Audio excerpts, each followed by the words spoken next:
Donc maintenant, on va passer à la conduite circulation manœuvre. Pour ce faire, avant de mettre en route, je vais lever le télescopique, régler l'inclinaison de mes fourches et mettre les talons de fourche environ à 40 cm du sol. Alors pourquoi? C'est par rapport aux irrégularités du sol. Donc je fais une circulation à vide, avec souplesse et précision.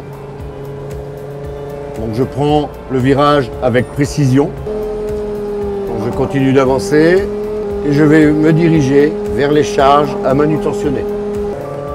Donc pour prendre les charges, je vais me positionner correctement.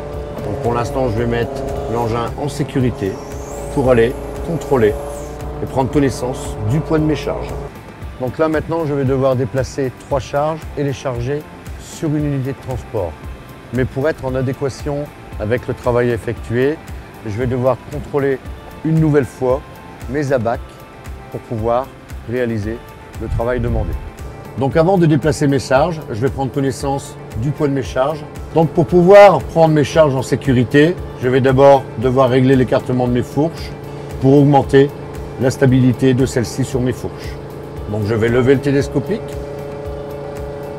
et mettre les fourches à hauteur d'homme, incliner un peu les fourches en avant, ce qui va les décoller un petit peu du tablier et ce sera beaucoup plus simple pour moi les régler. Donc je descends en sécurité en utilisant la règle des 3 appuis. Je déplace les axes pour pouvoir amener la fourche vers moi, vers l'extérieur.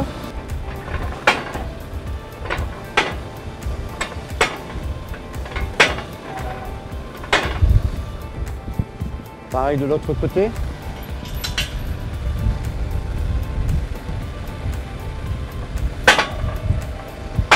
Et je vais venir reverrouiller la fourche pour qu'elle ne se déplace pas pendant la manipulation. Donc afin de prendre mes charges en sécurité, j'avance en me plaçant bien dans l'axe de ma charge. Je contrôle que mes fourches passent bien entre les deux. Voilà, je continue d'avancer et je viens chercher ma charge correctement à talon de fourche.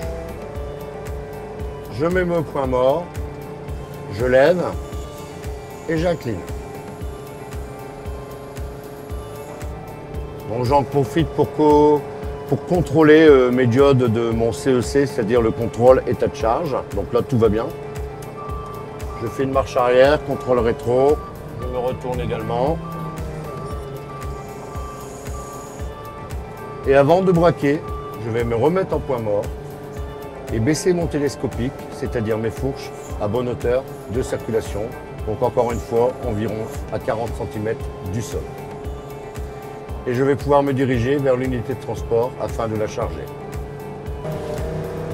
Donc comme j'ai une charge sur mes fourches, je ne vais pas pouvoir descendre en marche avant. Je vais devoir descendre en marche arrière. Donc je manœuvre pour pouvoir me placer correctement dans l'axe de la rampe. Voilà, toujours avec souplesse et précision. Donc évidemment, je contrôle lors de ma marche arrière, je contrôle dans mes rétroviseurs et je me retourne également.